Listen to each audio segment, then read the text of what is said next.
Welcome to the Marketing Smarts live show by MarketingProfs and the Marketing Smarts podcast, where we dive into B2B news, resources, valuable guest content, and much, much more each and every week.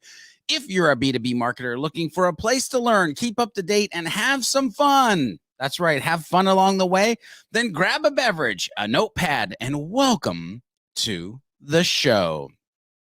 Hello to all my Marketing Smarts Live viewers today. I'm super excited to bring you episode 14. We made it past the unlucky 13 one last week, but episode 14 of the Marketing Smarts Live show on a topic I find pretty dang interesting, and that is developing an indispensable, what the heck does that even mean? B2B brand-inspired growth strategy for your business moving forward. As far as what it means, we're going to talk about that for the rest of the show. Now, if you're like me, you might be asking, what does that even mean? How do I get started? And what the heck is going to get in my way? Well, the good news, Mitch Duckler covers those questions and so much more in the clips we're sharing today, as well as, ladies and gentlemen, the original podcast episode. So buckle up and let's get ready to rock and roll. Hey, I'm your boy, George B. Thomas, speaker, trainer, catalyst, and host of this here show, the Marketing Smarts Live show, as well as the Marketing Smarts podcast found on your favorite podcast app. Now, developing an indispensable B2B brand-inspired growth strategy, our guest clips today are brought to you by none other than Mitch Duckler. Mitch has over 30 years of line management and strategy consulting experience in branding, marketing, customer insights, and innovation. His Amazon best-selling book, The Indispensable Brand, guides readers on how to build a brand strategy that rises above the noise and monotony, transforming brands from indistinguishable into indispensable. Mitch also is a frequent speaker and podcast guest on key topics related to brand and marketing strategy. And most recently, he delivered a TEDx talk, Define Your Differentiator, at the Cal State Fultron TEDx event in Oregon County, California. Mitch has worked with companies in a wide range of industries and sizes, including some of the world's leading companies and their brands, including Boeing. And by the way, not limited to, but including Boeing, Hyatt Hotels, ExxonMobil, Best Buy, Deloitte, Carlson Companies, The Home Depot, and Cars.com. Now, you get to hear Mitch today and dive into his brain. But remember, the clips of Mitch Duckler today are pulled from the full Marketing Smarts podcast episode. So if you get a tease or something else that you want to hear, make sure that you are tuning in. That's right. If you want to listen to the full interview with Mitch Duckler and myself, make sure to tune into the Marketing Smarts podcast on your favorite podcast app. And also, I'll put the description in the description. I'll put the link below for you. Not now, because we want you to stay for this live show. But in the future, absolutely, the links will be there. Now, in this episode, again, I'm talking with Mitch Duckler about developing an indispensable B2B brand-inspired growth strategy. Now, I have to ask, do you have a growth strategy in place? Have you taken the time to slow down so that you can speed up your marketing success in the future? And more importantly, does your growth strategy make you indispensable to the humans that you actually serve? Well, if so, great job. But if not, and you're like maybe a lot of us, maybe the rest of this show and what Mitch has to say will help you in the future. Let's start off by setting the foundation of the conversation when we mention or say indispensable B2B brand inspired growth strategy, which, by the way, I've said several times up until this point. What in the world? What the heck do we actually mean? No worries. Here's what Mitch had to say about that exact question. As you might imagine, there are a number of different sources any company can tap into for inspiration when it comes to new product development and overall business growth, for that matter. Customer insights is probably the most obvious and important source for inspiration. Looking into category and marketplace dynamics is another. Societal trends, in other words, what's going on in the world around us, are also a logical source for inspiration. It may also be worth looking inward as well. If you have a well-positioned and a meaningfully differentiated brand, it too can be a source for innovation. What this entails is merely understanding the intangible and the emotional equities, as opposed to the more tangible product attributes that are unique to your brand and letting that drive ideation for new product and service ideas. So for example, if you're a sneaker brand and you let running shoes define your frame of reference, you will inherently limit yourself to brand extensions that are incremental. In other words, very close in. However, if one of your brand equities is, let's say, perseverance, for example, think about the world of opportunity that opens up versus a more limited and tangible product attribute like shoe. It is in this way, George, that I think strong brands can inspire companies' growth strategy. Now, that's not to say this is the only source for inspiration, but rather that it's one that's less obvious and often overlooked. Did you hear that? Are you looking inward into your own business? Are you looking at internal, emotional, intangible attributes of your brand for your growth strategy? I have to ask, are you marketing, or are your marketing actions more like shoes, like Mitch talked about? Or are you leveraging items more like perseverance, like Mitch talked about, in your brand messaging and in your future growth strategy? Perseverance sounds a lot sexier than shoes to me. But the answer to that put the answer to that in the chat pane, or let me know on Twitter using the hashtag MPB2B. And of course, tag me using @GeorgeB.Thomas to get me in the conversation. Are you more shoes or perseverance? And which one do you want to be in the future?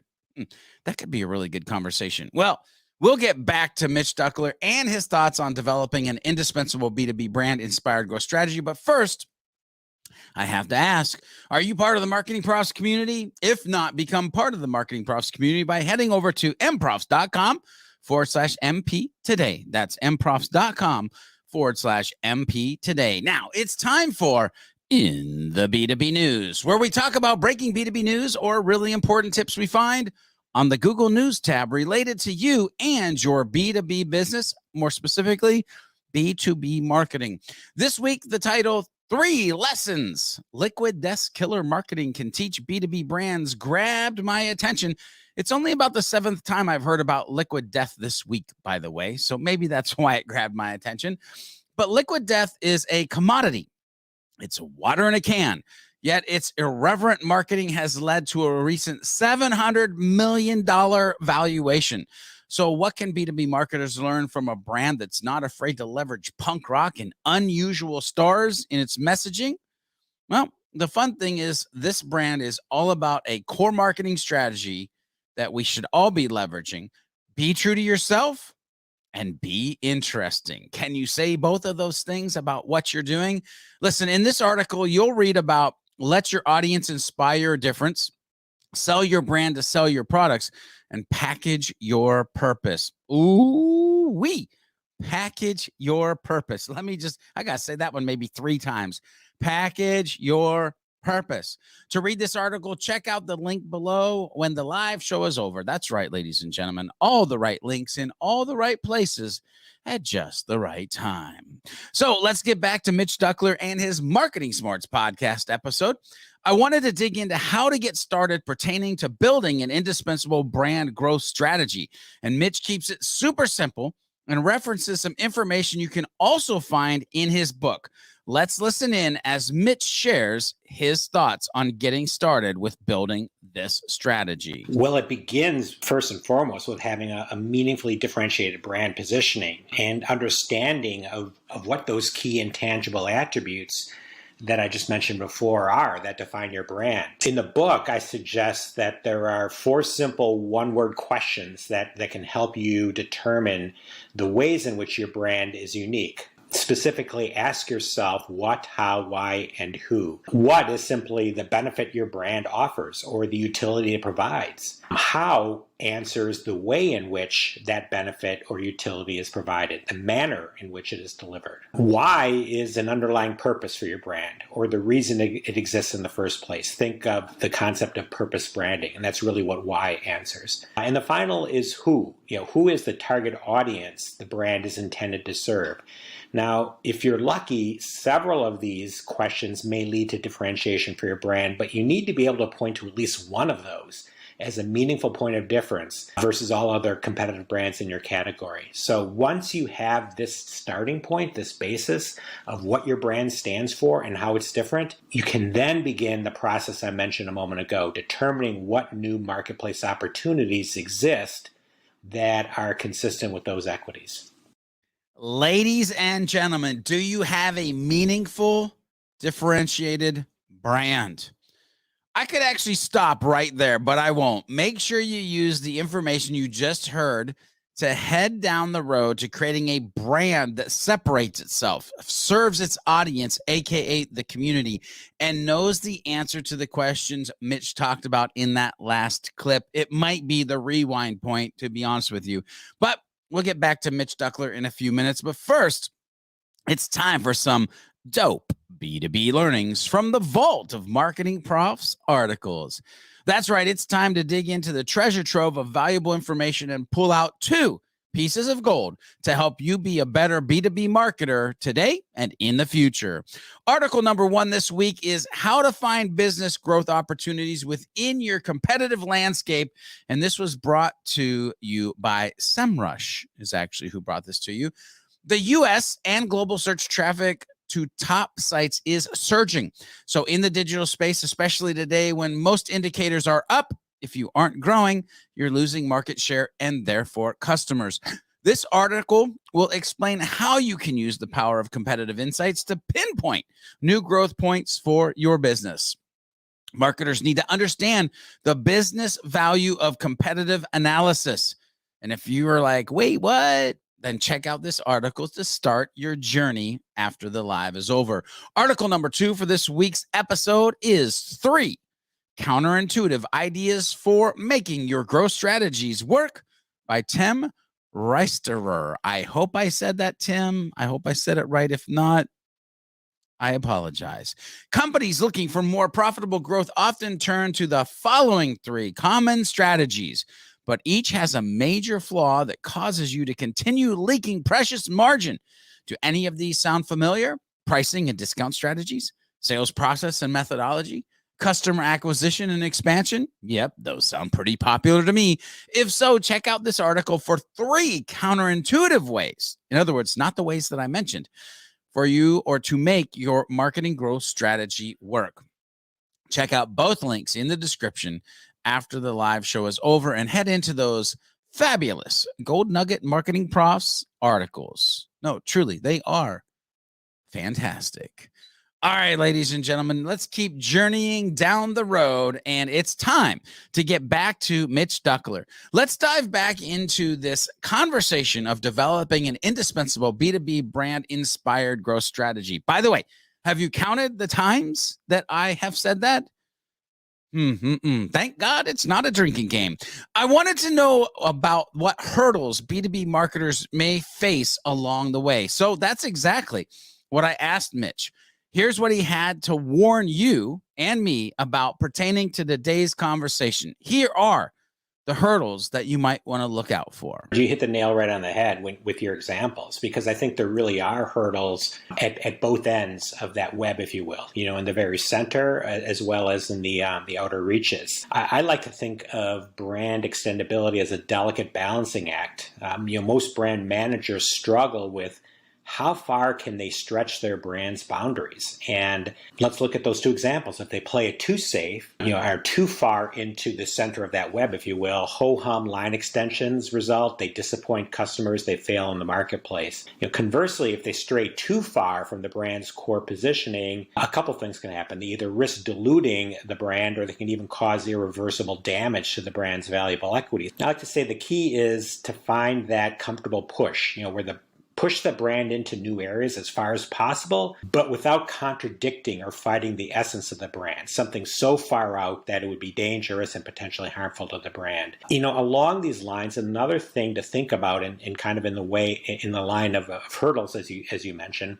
is think about time horizon. Because what might seem like an ill-advised bridge too far for a brand today may be a comfortable stretch at some point in the future. And this is because as brands grow and they mature, especially through new product introductions, their what I call bounds of extendability what's permissible, change. Namely, consumers will give them permission to extend more liberally as they see evidence of successful extension in the marketplace. And this really gets back to why this is, to your point, developing a plan. This is something that you want to map out strategically over time, incremental steps that take the brand further and further away from the center of that web in a way that's comfortable and logical to consumers. Do me a big favor and make sure to watch out for hurdles on both sides of the strategy web. Don't play it safe, but make sure you never take it too far from your brand positioning. You don't want to contradict or fight your brand. The thing I took away from this, push, but don't harm. That's right. Push, but don't harm when it comes to this strategy. Also, make sure that you are checking how far you can push in the future. What once felt wrong might be totally right in a later date. Again, AKA the future. We're going to get some words of wisdom, which is always the part I love, from Mitch Duckler here in a few minutes. But right now, it's time to turn the spotlight on you. That's right, you. I see you out there, the Marketing Profs community. Yep, time for From the hashtag MPB2B community, where we search far and wide in the hashtag MPB2B universe to find amazing information and conversation to bring to the masses. So first, make sure you're using the hashtag, and second, make sure you have fun and add value to the community. Then, and only then, we'll spotlight you or your crew on the show. This week, it's Kimberly, or @iKimberly. She's a small business marketing strategist since 2010, by the way. And here is her tweet. 5 questions B2B marketers need to ask. Top takeaway from my first hashtag MPB2B forum, day number 1. So what are the 5 questions? Well, I can tell you the questions come from folks like Ann Hanley, Robert Rose, Paul Roadster, and Paul Ince. And man, are they good ones. But you need to check out the description and click on the link to read more, because I'm not actually going to tell you the 5 questions. That would be weird. You need to click through and check them out for yourself. But I have to ask, are you going to be the next person to get the spotlight? Remember, community, use the hashtag MPB2B on Facebook, LinkedIn, or Twitter, and get the light shined on your awesomeness in the next or a future episode of the Marketing Smarts live show. Pro tip, it won't hurt if you tag me into your posts as well.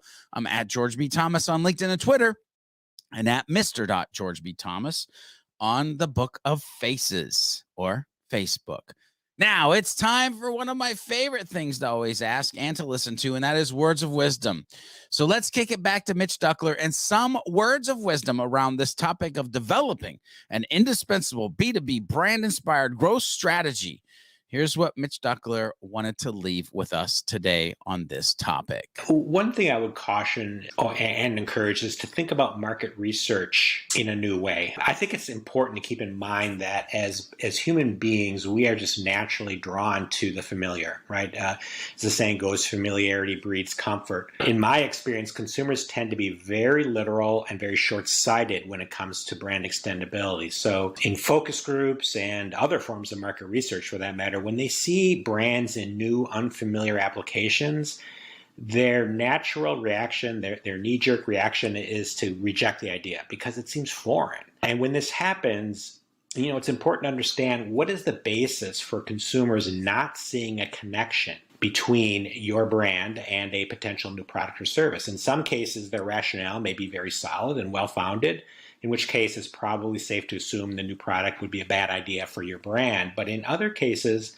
it's conceivable that consumers just need a little help to connect the dots for them, and that a skillful product positioning and launch can help them suspend some of that disbelief and overcome that hurdle.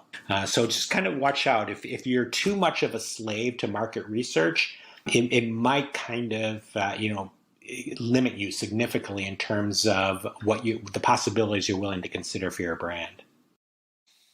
Are you leveraging market research? Are you stepping out of your comfort zone?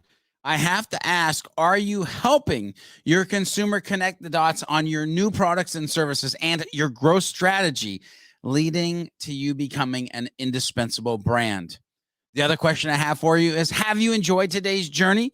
Let us know. Use that hashtag MPB2B. Head to the description below, click on the link to the full Marketing Smarts podcast with Mitch Duckler, and keep on learning more about this topic. Remember, these were just a few clips of the original Marketing Smarts podcast interview. And if you got value out of today's show, hit that like, and better yet, share it with a friend to keep learning more. Hit that subscribe or watch additional Marketing Prof videos on the YouTube channel. Or again, go tune in to the original Marketing Smarts podcast episode on your favorite podcast app. There are so many other great humans that we have interviewed as well. Don't forget to become part of the Marketing Profs community by heading over to mprofs.com/MP today. And as always, ladies and gentlemen, remember to be a happy, helpful, humble human. Well, actually, maybe a B2B marketing human. And we'll see you on the next episode of the Marketing Smarts live show next week.